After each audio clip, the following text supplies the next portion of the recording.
Tinder murder. 1 दिसंबर 2018 की रात को यूके के एक छोटे से घर में रहने वाले डेविड और गिलियन बहुत ज्यादा एक्साइटेड थे क्योंकि कुछ ही देर में उनकी बेटी ग्रेस का 22nd बर्थडे था।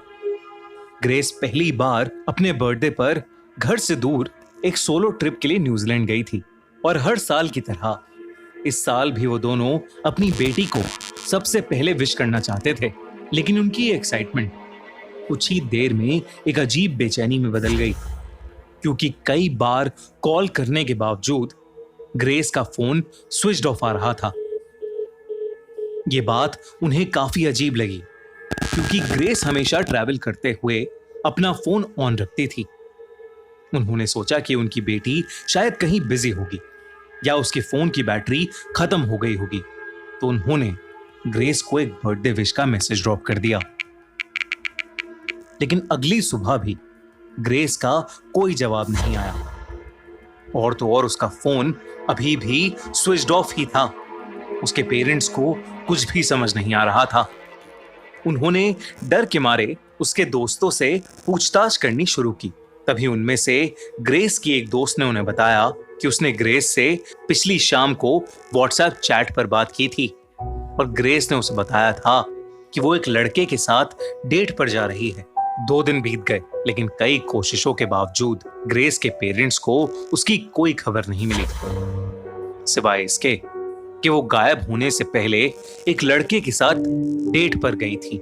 घबराए हुए डेविड और गिलियन ने न्यूजीलैंड पुलिस को अपनी बेटी ग्रेस के मिसिंग होने के बारे में इन्फॉर्म कर दिया।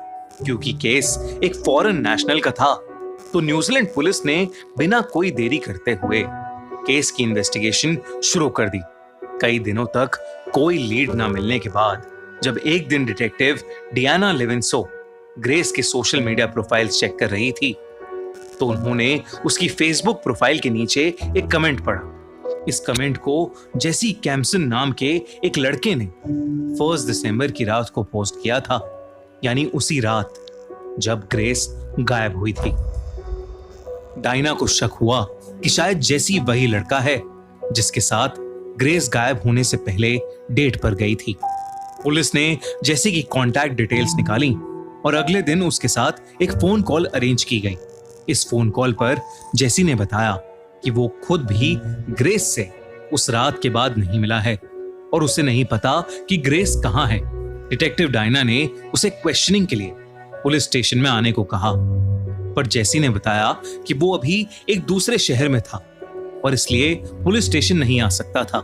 साथ ही उसने ये भी कहा कि वो 3 दिन बाद वापस आते ही सबसे पहले पुलिस स्टेशन आएगा। डिटेक्टिव डायना को लग रहा था कि जेसी झूठ बोल रहा है, इसलिए वो उसी शहर के अलग अलग होटल्स में जाकर जेसी को ढूंढने लगी। कई होटल्स में चेक करने के बाद उन्हें आखिरकार जेसी सिटी लाइफ नाम के होटल में एक गाड़ी से निकलता हुआ दिखाई दिया। डायना जैसे ही उसके सामने आई, जेसी खुद को बचाता हुआ वहां से भागने लगा। थोड़ी देर तक जेसी को चेस करने के बाद डायना ने उसे पकड़ लिया और इंटेरोगेशन के लिए उसे पुलिस स्टेशन ले गई। इंटेरोगेशन के वक्त जेसी अपने बयान पर अड़ा रहा कि वो ग्रेस से आखिरी बार उसकी बर्थडे पर ही मिला था। साथ ही साथ उसने ये भी एडमिट किया कि उसने दूसरे शहर में होने का झूठ पुलिस के डर से कहा था, लेकिन अभी भी डायना को उसकी बात पर विश्वास नहीं हो रहा था। तो उसने जेसी को इंटेरोगेशन रूम में कई घंटों तक बिठाकर रखा। पुलिस की टीम यही डिस्कस कर रही थी कि जेसी के साथ आगे क्या करना चाहिए। इतने में ही उनकी टीम का एक मेंबर वहां आया और उसने उन सबको वीडियो रूम में बुलाया, जहां उस ऑफिसर ने उन सबको कुछ सीसीटीवी फुटेजेस दिखाई। ये फुटेजेस सिटी लाइफ होटल के कैमरास से मिली थी, वही होटल जहां से जेसी को पकड़ा गया था। इन फुटेजेस में जेसी ग्रेस के साथ अपने कमरे में जाता हुआ नजर आया। उसके बाद वो 2 सूटकेसेस के साथ अकेले कमरे से निकलता हुआ दिखाई दिया। कुछ ही देर बाद वो दोबारा रूम में गया, लेकिन इस बार एक कारपेट क्लीनिंग मशीन और एक फावड़े के साथ। ये सारी फुटेजेस देखकर पुलिस को यकीन हो गया था कि ग्रेस के गायब होने में जेसी का ही हाथ था और उन्होंने उन सीसीटीवी फुटेजेस के साथ जेसी को कन्फ्रंट किया। जेसी की इंटेरोगेशन फिर से शुरू हो गई। पहले तो वो अपने पुराने बयान पर अड़ा रहा, लेकिन कुछ देर बाद उसने उन्हें सच बताना शुरू कर दिया। उसने इस बात को एडमिट किया कि ग्रेस गायब नहीं हुई थी, बल्कि ग्रेस उसी के हाथों मारी जा चुकी थी। उसने ये भी बताया कि उससे ये सब गलती से हुआ था। उसने बताया कि वो और ग्रेस एक बहुत अच्छी डेट के बाद उस होटल रूम में गए। वो दोनों आपस में प्यार कर रहे थे और प्यार करते हुए ग्रेस के कहने पर जेसी ने उसका गला दबाना शुरू कर दिया, लेकिन गलती से उसने ग्रेस का गला इतनी ज्यादा देर तक दबा दिया जिसकी वजह से ग्रेस की मौत हो गई। जब ऐसा हुआ तो जेसी के होश उड़ गए थे। जेसी को कुछ समझ नहीं आ रहा था कि वो क्या करे। उसने बिना कुछ सोचे समझे एक सूटकेस में ग्रेस की बॉडी को डाला और कारपेट क्लीन करके वहां से चला गया। हालांकि पुलिस ने ऐसे केसेस पहले भी देखे थे, लेकिन उन्हें जेसी की कहानी पर जरा भी विश्वास नहीं हो रहा था, क्योंकि उसने पहले भी उनसे कई झूठ बोले थे। तो उन्होंने जेसी को पुलिस स्टेशन में ही रखा और अपनी इन्वेस्टिगेशन जारी रखी। उन्होंने उसका फोन चेक किया, जहां उन्हें एक डेटिंग ऐप की चैट मिली, जिसमें जेसी ने ग्रेस की मौत के अगले दिन ही एक लड़की के साथ दोपहर को एक डेट फिक्स की थी। जेसी की इंटरनेट सर्च भी बेहद घिनौनी और डिस्टर्बिंग थी, और उससे पुलिस को एक चीज समझ में आ गई कि जेसी एक बहुत ही ट्विस्टेड सा लड़का था। इसके बाद पुलिस ने उसके फोन की गैलरी चेक की, जहां उन्हें ग्रेस की बॉडी की कई तस्वीरें दिखी। उन्होंने जब इन सब चीजों के बारे में जेसी से पूछा तो उसने सारी बातें पुलिस पर डालने की कोशिश की। उसने कहा कि पुलिस ये सारे सबूत फैब्रिकेट कर रही है और जेसी को फंसाने की कोशिश कर रही है। जेसी के ट्रायल में पुलिस ने ये सारे सबूत प्रेजेंट किए।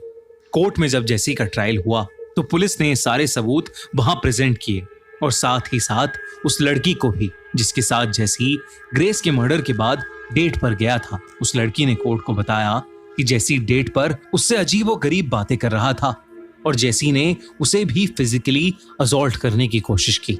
फाइनली कोर्ट ने जेसी को ग्रेस के मर्डर के केस में गिल्टी घोषित किया और उसे लाइफ टाइम इम्प्रिजनमेंट यानी उम्र कैद की सजा सुनाई गई।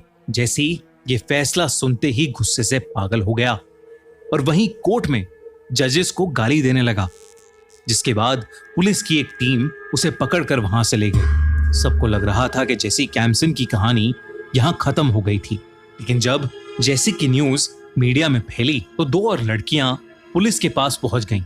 उन लड़कियों ने पुलिस को बताया कि वो भी जेसी से टिंडर डेटिंग ऐप पर मिली थी और जेसी ने चाकू के जोर पर उनके साथ जबरदस्ती की थी। जेसी के पास्ट की जब इन्वेस्टिगेशन हुई तो पता चला कि वो हर लड़की से अपने प्रोफेशन के बारे में झूठ बोलता था और वो एक कोल्ड ब्लडेड सीरियल अब्यूसर था जो टिंडर जैसी डेटिंग एप्स पर लड़कियों को फंसाकर उनके साथ जोर जबरदस्ती करता था। जेसी अब जेल में है और वो ग्रेस के मर्डर की सजा काट रहा है और साथ ही साथ उस पर कई और लड़कियों को अब्यूज करने के केसेस भी चल रहे हैं। इस केस ने पूरे न्यूजीलैंड देश का दिल दहला दिया था, यहां तक कि न्यूजीलैंड की प्राइम मिनिस्टर ने खुद पूरे न्यूजीलैंड की तरफ से ग्रेस के पेरेंट्स से माफी मांगी।